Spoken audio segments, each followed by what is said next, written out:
Honorable Prime Minister of India, Shri Narendra Modi Garu, to address the devotees. గట్టిగా మీ కరతాళ ధ్వనులతో మీ కరతాళ ధ్వనులే మంగళాశాసనాలే మొరటిగా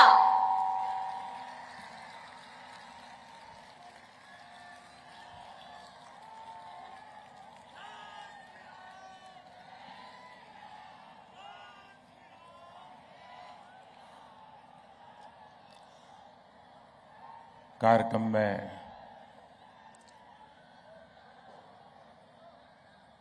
श्री नरेंद्र चौधरी जी, श्रीमती रमा देवी जी, बहन रचना, श्रीमान के लक्ष्मणन जी, उपस्थित सभी भक्तगण, अपार संख्या में आए हुए सभी महानुभाव, देवी और सज्जनों, आज कार्तिका पूर्णिमा और कार्तिका सोमवार भी इस पावन अवसर पर आपके बीच आना और यहां कोटि दीपोत्सव का हिस्सा बनना, ये बहुत ही सौभाग्य की घड़ी है। शायद ईश्वर के आशीर्वाद है। और आप सब तो जानते हैं कि मैं तो महादेव शिव की नगरी काशी का सांसद हूं। आज बाबा की काशी में देव दीपावली मनाई जा रही है। मैं इस बार काशी नहीं जा पाया हूं, लेकिन जो कमी मैं महसूस करता था वो आज यहां पूरी हो रही है।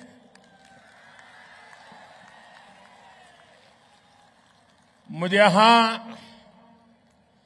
आपके बीच में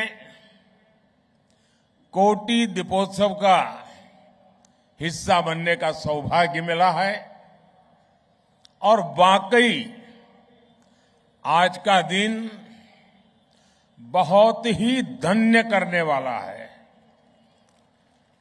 आज सुबह मुझे तिरुपति में भगवान वेंकटेश्वरा के भव्य दर्शन का सौभाग्य मिला, उनका आशीर्वाद मिला।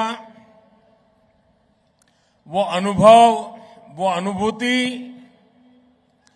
उनके चरणों में बिताए गए वो पल, उसका वर्णन शब्दों में करना बड़ा कठिन है। मैंने समस्त देशवासियों के कल्याण के लिए प्रार्थना की और सबके लिए परमात्मा से आशीर्वाद मांगा।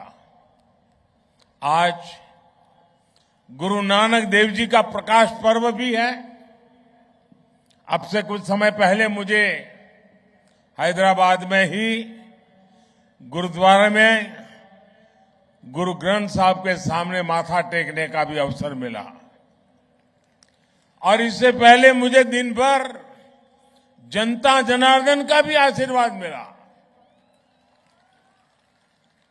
मेरे परिवारजनों, मुझे अक्सर मीडिया समूहों के अलग अलग कार्यक्रमों में हिस्सा लेने का अवसर मिलता रहता है, लेकिन ये कार्यक्रम सबसे अलग है।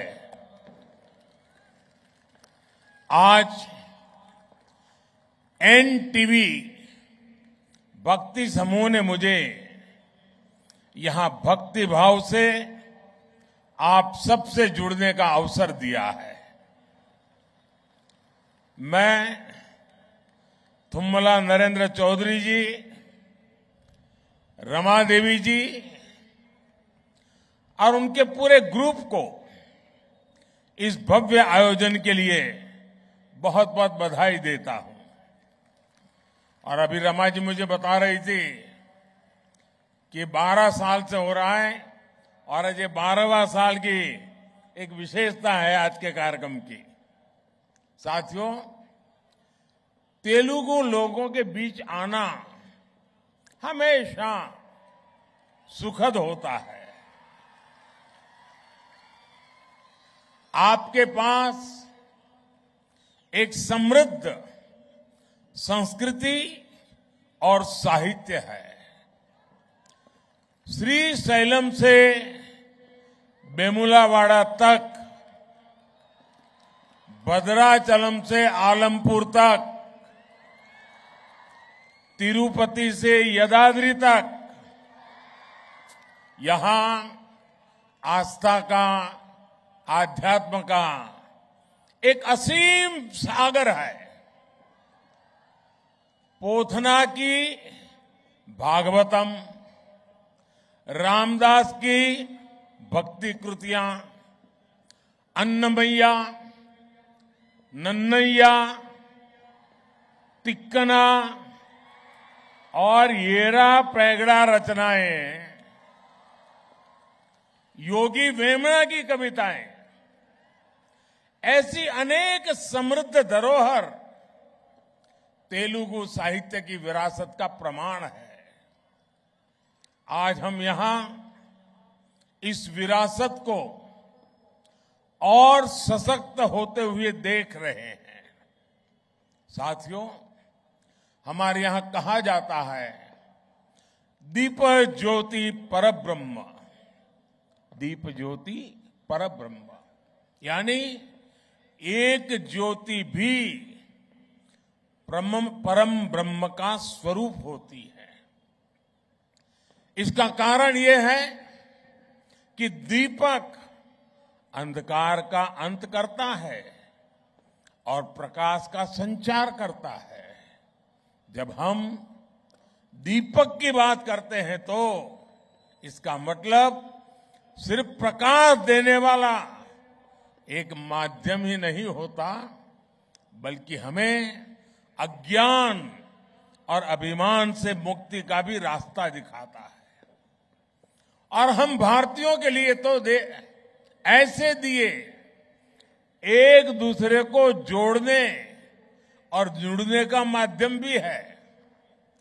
कार्तिक मास की अमावस्या को हम प्रभु राम की अयोध्या वापसी पर दिया जलाते हैं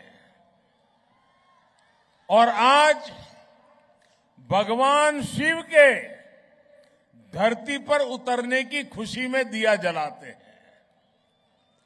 दिया सबको जोड़ता है, सबको रास्ता दिखाता है।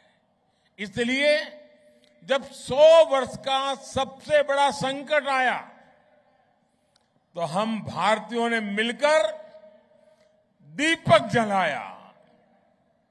हमने वो दीप जलाया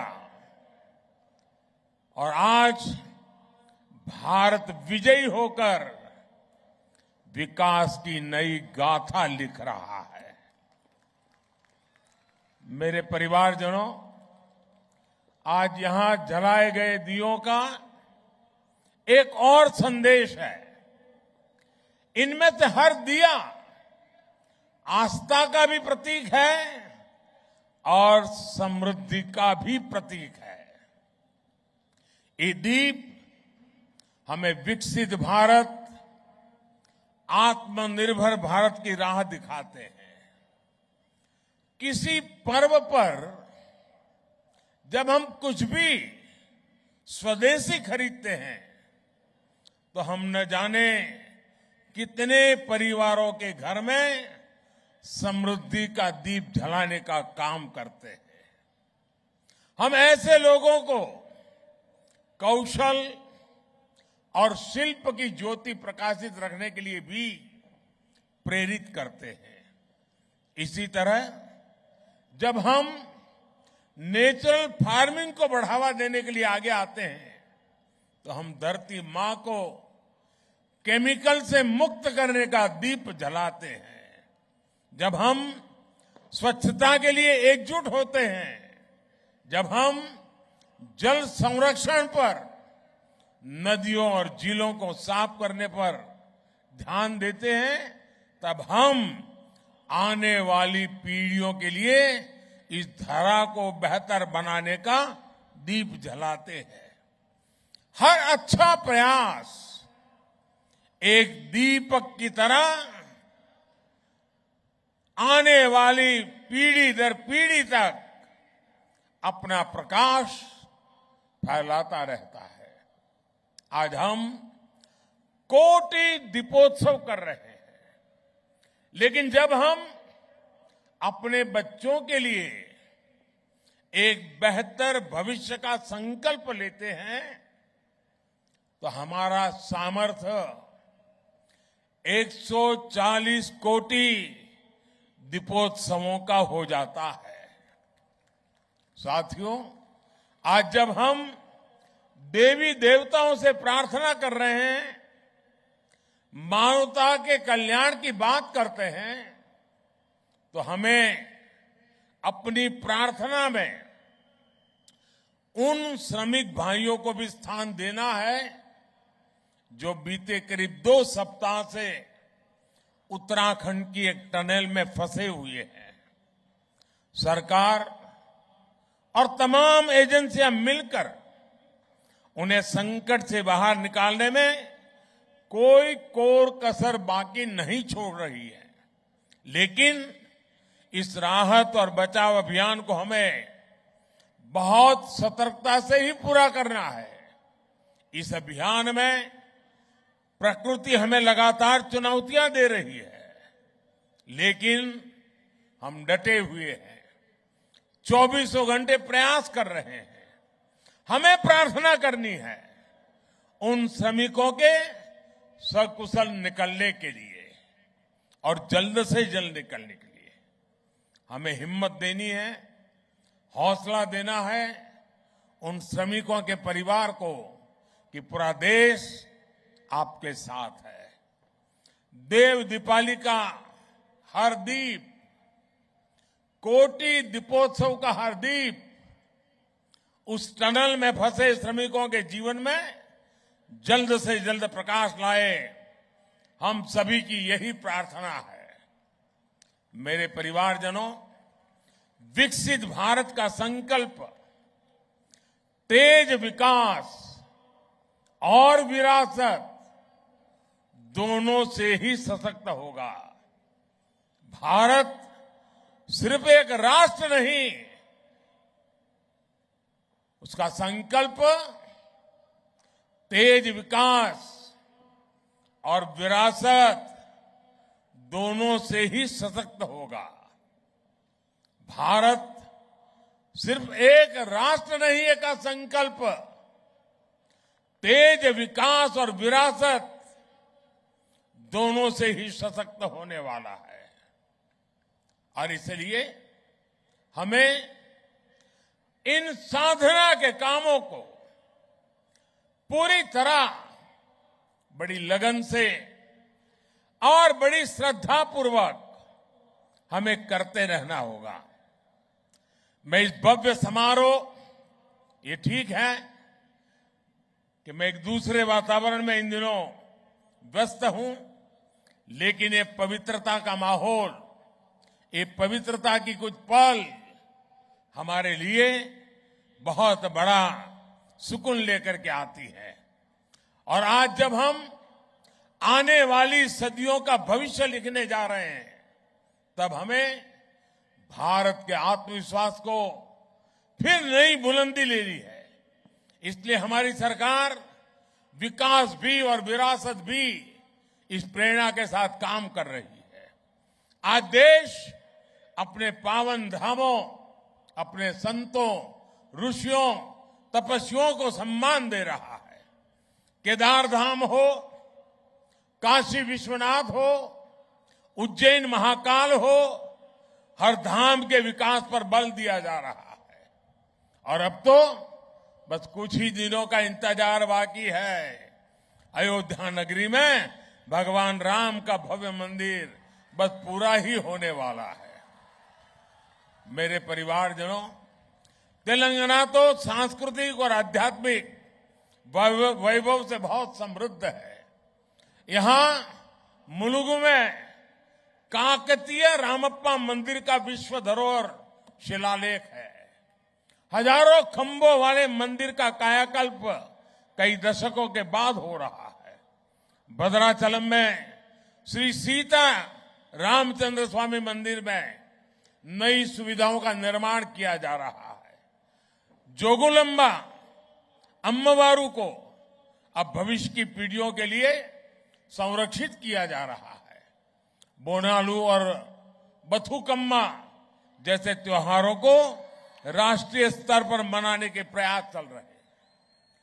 सम्मक्का सरक्का मेदाराम जथारा, जिसे आदिवासी समुदाय का कुंभ भी माना जाता है, उसका महत्व भी पूरे देश तक पहुंचने के लिए काम शुरू हो रहा है। साथियों, मैं संस्कृति और आस्था की सेवा करने के लिए भक्ति टीवी ग्रुप की भूरी भूरी प्रशंसा करूंगा। आपका ये प्रयास युवाओं को प्रेरित करेगा, अपने मूल से जुड़े रखने में मदद करेगा।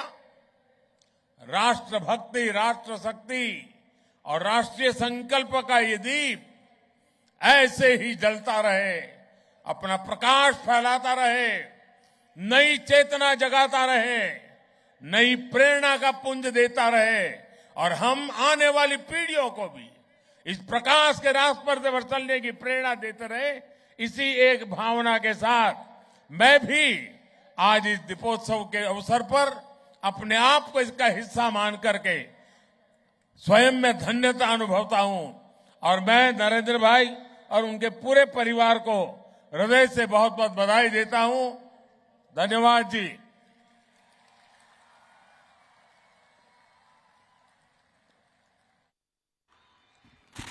Thank you, sir, for your commitment towards preserving Hindu Dharmam.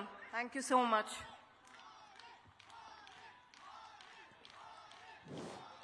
దీపం జ్యోతి పరబ్రహ్మ, దీపం సర్వ తపోమహం, దీపేన సాధ్యతే సర్వం అంటూ దీపం యొక్క ప్రాధాన్యతను, దీపం సాక్షాత్తు పరబ్రహ్మ స్వరూపంగా, అలాగే ఈ కోటి దీపోత్సవ మహాయజ్ఞానికి రావడం చాలా ఆనందంగా ఉందని, సాక్షాత్తు కాశీ విశ్వేశ్వరుణ్ణి దర్శించుకున్నంతవంటి ఆనందం కలిగిందని, ఇంతమందిని ఇక్కడ చేర్చి ఇంత పెద్ద కోటి దీపయజ్ఞాన్ని నిర్వహిస్తున్న భక్తి టీవీ యాజమాన్యానికి ప్రశంసలతో పాటు శుభాకాంక్షలు తెలిపినటువంటి మన దేశ ప్రధాని నరేంద్ర మోడీ గారికి ధన్యవాదాలు తెలియజేస్తున్నాం. వారిని దుశ్శాలువతో సత్కరిస్తున్నారు రచనా గ్రూప్ సంస్థల చైర్మన్ శ్రీమాన్ నరేంద్ర చౌదరి గారు, అలాగే రమాదేవి దంపతులు.